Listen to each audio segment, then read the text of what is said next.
everyone, and welcome to my channel, Soul GPS.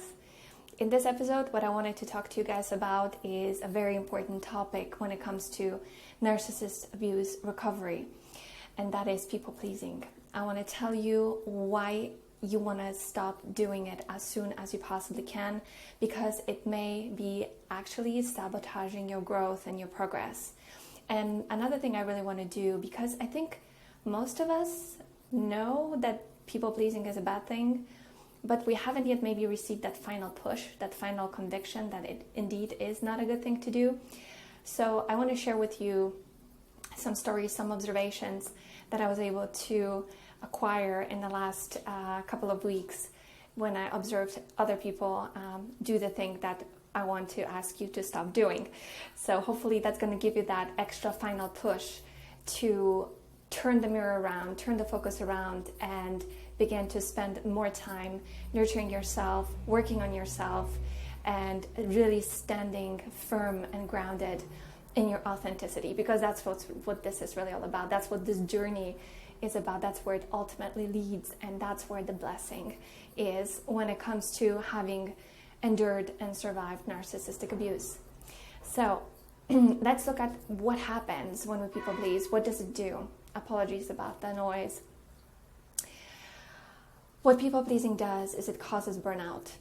It makes us lose energy, makes us stuck in the past, because oftentimes when we people please, we're actually trying to resolve something that happened a long time ago, something we didn't receive, and we're hoping we're able to get that from someone else in the present moment. It makes us this way concentrate our attention on things that not only are not in our control, but we're helping to often further the agenda of other people while letting our own goals, our own dreams, and our precious time slip away in the meantime. What that will do is it will erode slowly but surely our sense of confidence, sense of self-esteem, self-respect, self-love. They're all tied together, and that is not a good thing. And finally, and last but certainly not least, it will attract to you. It's like moth to a flame. It will attract abusers who are going to see that this is something that's your sort of natural inclination, and they're going to want to swoop in and take whatever it is that you can offer, and oftentimes even more. They're very good at that. They're going to give you a little bit of a hook, a little bait, so you can bite that hook, and by giving, by being there for them, and then they can turn that thing around on you and make you feel like now you're the one who's being taken care of, right? But that is a con, that is a fake, that usually doesn't last very long, and then you're back to giving and giving and giving. So it makes us susceptible. People pleasing will make us susceptible to these kinds of people. So empaths and codependents, this message is for you here. If you're an empath, you're very likely to operate from the ideal that you want to heal people and help people and save the world. And oftentimes you can slip. We can slip, and we can overdo it. Too much conscientiousness, too much empathy is not good, especially if it's not protected by solid boundaries. Codependence, that is an unhealthy form of empathy, an empathy that has gone too far, that's been too used, too abused, to the point where you're looking for your identity in other people because you have so little of it left within yourself. Again, this is due to poor boundaries, your juice, your light, your precious energy being leaked out, and you being infected with the narcissistic virus. So now you too are going around scouring for whatever you can get, usually by giving to people. So there are good intentions in this, but it never ends well. So as they say, the road to hell is paved with good intentions, right? So you got to be really mindful of that yes, the empath might have good intentions and the codependent might have good intentions, but if you're around the wrong people, and if the wrong people take notice, they can swoop in and really negatively affect your field. So don't do it. So before I go into the observations that I have made, there are 5 different ways in which people pleasing erodes your power, and we're going to get into that. But before we go there, what I want to say to you is let's flip the coin, look at the reverse, look at the other side. What will happen if you learn to stand in your power, to ground yourself in your truth, how will you benefit? And let me tell you, the benefits are endless, and I'm just barely scratching the surface, and they're all really connected with each other. So as I say one, it usually the next flows and the next flows. And the most obvious thing is when you are really true to yourself, you're more aligned. You're going to be more aligned with your spirit. You're going to be more aligned with your emotions, with your mind, with your body. Your body is going to especially feel that. And you're going to feel more relaxed. Your hormonal system will stabilize. As a result, you're going to have more clarity. Your brain will operate better. So you'll be able to make more informed, better decisions faster, which is crucial because especially, after having been through this, many of us tend to make rash decisions too quickly or feel very foggy. We don't know what's going on. We don't know what's the best for us. We're disconnected from our intuition, and that's another thing that is a great byproduct of not people pleasing and standing in your truth, and that is you're going to be much more connected to your authenticity and much more connected to your intuition. And when you are connected to your intuition, it's almost like you're then operating in the matrix. And what I mean is that everything around you slows down and you speed up. So you're able to avoid a lot of things that are sent your way that could have harmed you. And the other way around too, you will see an opportunity and you'll go for it because your body will tell you, your spirit will tell you. So you'll be that much more connected. So these are some of the benefits. So it's wonderful for health, for boosting health, of course, boosting confidence. And we'll get into that in a moment. And as a result, your sense of self-respect is going to go up as well. And as we all know, the way that we treat ourselves teaches other people how to treat us. So the more self-respect we have and exude, the more respect we're going to get from the outside environment. And when we bathe in that respect soup, so to speak, in that ocean of mutual reverence, then everything is possible, and life becomes, it takes a completely different flavor, very different from what it was like when we were in abuse. And of course, all of us want to move out of that, right? We want to move out of that sphere of negativity and being drained, and we have to be the ones who take the first step and who make the ultimate decision, and that is to stop people pleasing and really be true to who you are. So these are some of the benefits. Now I want to get into the observations that I have made recently, having spent some time in a larger group. And of course, as it happens, whenever you have a larger group, you're going to have a mix of people. And there were a few people that I have spotted and observed a few times, was privy to some conversations that were happening around me. And each time I felt like, damn, like if you only knew, how wonderful you are, what a radiant spirit you are, like you don't have to be doing what you're doing right now, but they did. So, and let me tell you, and this is not, I don't want this to in any way sound crass or insensitive, but I really, really do want to give you that final kick, that final push to really not do it. And in some ways, I want to appeal here to your vanity, to show you what it looks like from the outside. Okay, if you stop people pleasing and your confidence goes up, and then you are in an environment where people don't do that, this is what you're going to see. So there are 5 different areas that I want to discuss, but I really want to focus on the first 3 initially because I think that they are the foundation and they're going to be very easy for you to remember. So to take away from this video, if you're going to take away one thing, take away this. It's the ABC and more. We'll get to this and why this is, but more precisely, it's A plus B equals C. So remember this formula, A plus B equals C. And here's what it stands for. So let's go into it. A, as you may already suspect, is authenticity. When you people please, it is going to severely affect your authenticity. It's going to set you back if you've been trying to be more you, if you've been trying to speak your truth, because it is a lifelong practice. It is not something that we wake up and all do. If we did, we kind of were born that way in a sense, but then through childhood training, through societal training, going through school, through jobs, through this, like we've been shattered into tiny little pieces, taking on other people's identities, and then we become kind of like this bit of a mirage, bit of a menagerie, or a collage rather was the word I was looking for. like a collage of ideas and identities and so on. But deep inside, inside of us, there's this jewel, there's this diamond, there's this real true us. And we feel that. And it's the nexus point that connects our body, mind, and spirit. And that's from where our authenticity comes from. And sure, it can include, bits and pieces of other things that we've learned and we liked and we incorporated into our life. None of us are infants. We're all, have had quite a bit of experience in our life, and we do tend to pick things up from some people. Of course, we want to get rid of the narcissists, training as much as possible, and this is going to help you do that. So focusing your attention inwards and really understanding who you are, and learning to, and here this is key for authenticity, learning to out loud state your preferences without being defensive.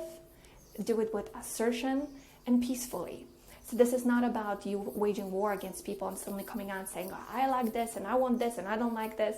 Many of us feel like we probably wouldn't mind kind of, standing on the edge of a cliff and screaming our lungs out after all that we've been through.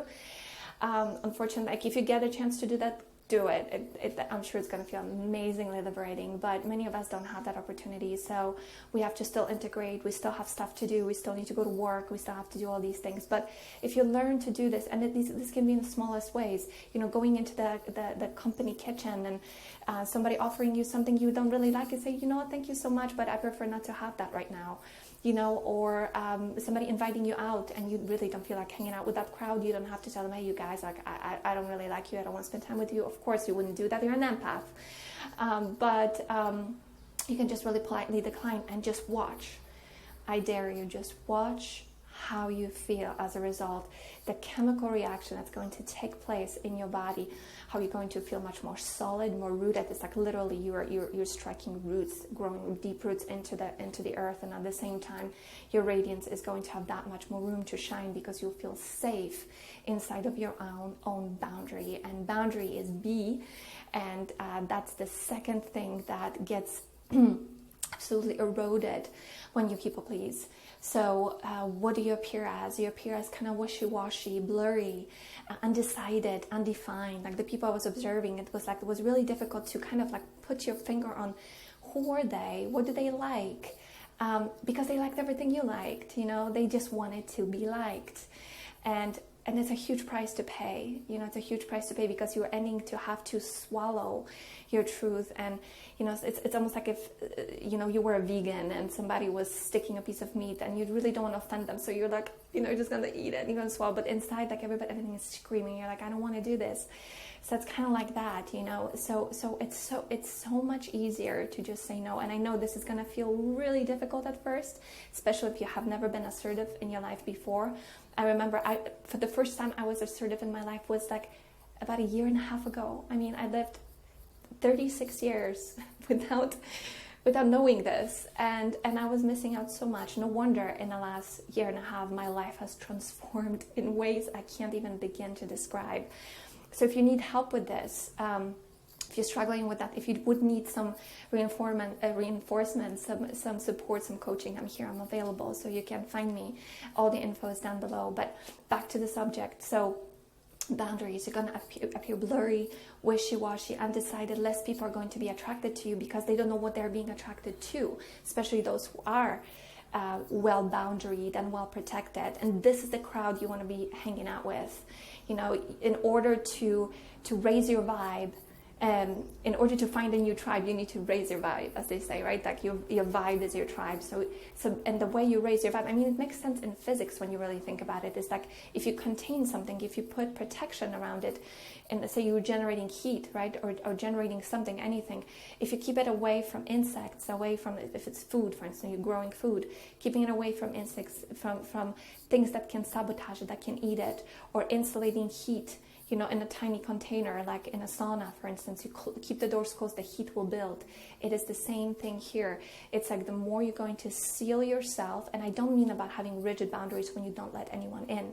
You want to keep your heart open.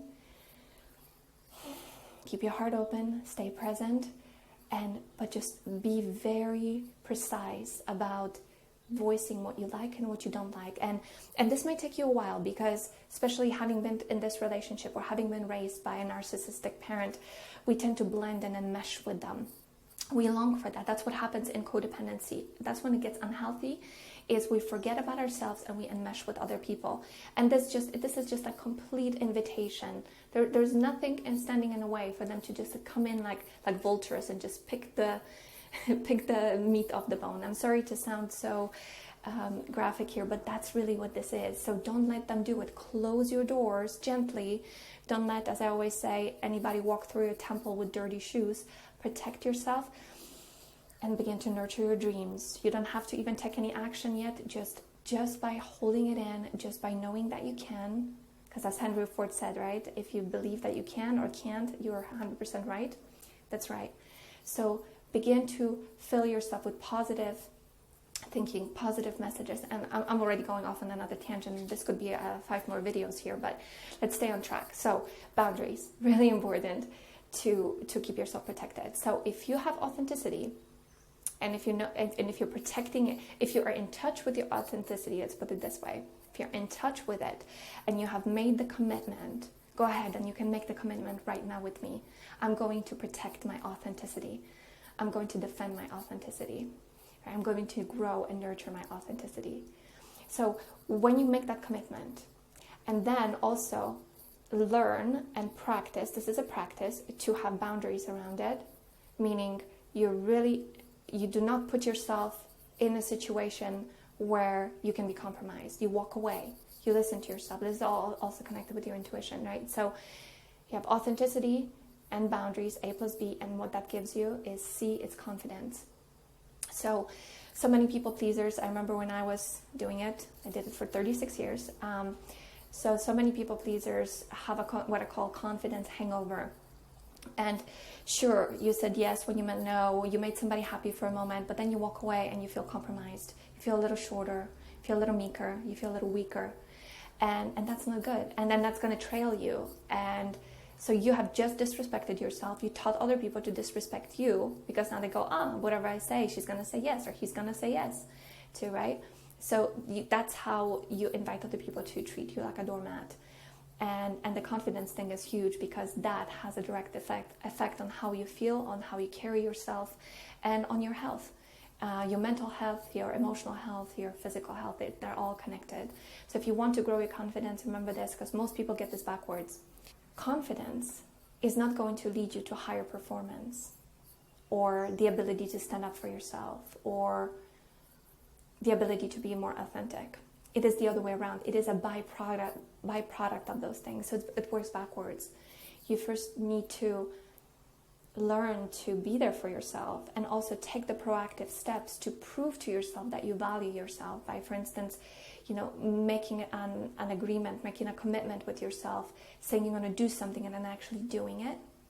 It's through action. This is how confidence gets reinforced. And then it acts as a feedback loop. So the more confident you are, the easier it's going to be for you to be authentic. And the more confident you are, the stronger your boundaries be. And they will be nice and flexible too. So it's not about, again, completely cutting off yourself from the world, but also not keeping them so porous that intruders can get in and sabotage you. So that's the difference. There are 2 more points I want to add to this, which is, where do you put your locus of control? Do you put it on the outside or the inside? And most people pleasers put it on the outside. So they're looking for approval from other people.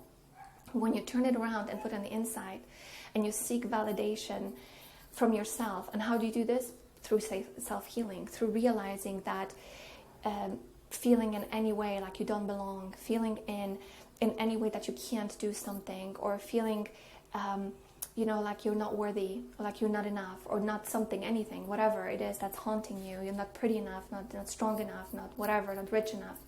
These are beliefs. And they're not real. What is real is that you're worthy, is that you're enough, that you belong. You're a child of God, child of the universe, and you're here for a reason. That is the truth. So you need to work on yourself. This is how you take the power back and work on yourself and internalize your locus of control, so that you can then really focus on getting your dreams, your goals, and realized, and you become a craftsman.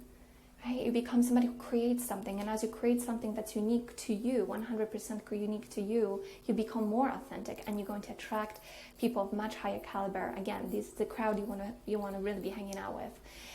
So this is ascension on all levels. And finally, the final point is narcissists are not going to be as let's put it another way. It's not that they're not going to be as attracted to you. They're going to sense that you're much more difficult to get to. So many of them are going to back off right off the bat. That again doesn't mean that you're going to completely stop attracting narcissists, because most empaths, and if you've been targeted, that means not only do you have an empathic nature that really resonates with narcissists, because it's the polar opposite of who they are. They need people like that because you're not going to question things, and you believe that they can be healed, which is they want you to believe that, even though it's not true. They can't be healed. They can change their behavior if they have enough willpower and desire to do it, but they can't change who they are. So where was I going with this? So while they are going to continue being attracted to you, you're not going to be attracted to them anymore. They're going to lose all of their power in your eyes, and that is such a beautiful, liberating moment. Because so many of you ask me, especially when we do coaching, like usually when we're sort of in the middle of our process, and after we work through the relationship and the darkness and the realizations really begin to sink in, and the trauma bonds really begin to break, what happens is there's a sense of liberation of like, wow, like this is so unattractive. Like you really begin to see what it is. And then the worry about what if I'm never going to be attracted to anybody healthy begins to fade, because your perception changes, your chemistry changes, your focus changes. You begin to be much more self-empowered. And by being more self-empowered, you realize that human potential has really no limits. And when you find that within yourself, and you just kind of tap that, and you realize that everything is possible, and then you want to connect with people like that too. And that's what's going to become much more attractive, and that's what's going to also heal your trust issues, because that's oftentimes one of the things that really goes first is self-trust. That gets cut off at the neck. We stop trusting ourselves because we keep asking the narcissist for his or her approval. In the beginning, they're going to be yes, of course, and then eventually they're going to be I'm not sure about this or that, and that's going to erode your own sense of trust, especially after this big fallout, because then you ask yourself, like, how did I let this happen, right? Remember, you were conned, you were put in a trance. This has nothing to do with your intelligence, nothing whatsoever. So you're going to learn to trust yourself, right? And when you begin to spend time around people who are not narcissists but who are healthy, you're going to realize how liberating it is and how wonderful it feels to really connect with people that you can trust, and that it takes time, because all things really worth working for and having do take time and do take investment. So I'm going to wrap it up here. And again, hopefully this video opened your eyes, hopefully I was successful. Let me know in the comments below in convincing you that working on protecting yourself and not people-pleasing is worth your time and investment. Couple months of practice, 2-3 months of active practice of this in social situations, just literally stating what you like, what you don't like. It's really that simple. And removing yourself from situations that feel toxic to you, and listening to your intuition to guide you to the next step, and forgiving yourself what happened. Again, I can go on and on and on, but just really spending time on this is going to make a profound difference in your life. So if you made the commitment, let me know. I hope you did. I remember the day when I did that and really changed my life immediately. From the moment I said no more, and I just made a video about righteous anger, I had a moment of, I'm not going to let anybody do this to me anymore. And that's when I stopped it. That's when I stopped people pleasing. And that was huge. So I wish that for you. Sending you lots of love from here, from Thailand, where I am right now. Won't be here for too much longer, but while I'm here, I wanted to record some videos for you. So here's one. Here's my gift. And I look forward to catching up with you in the comments, or you can send me a personal email if you need help with anything you're struggling with. I'm here for you. So take care, and I will see you later. Bye.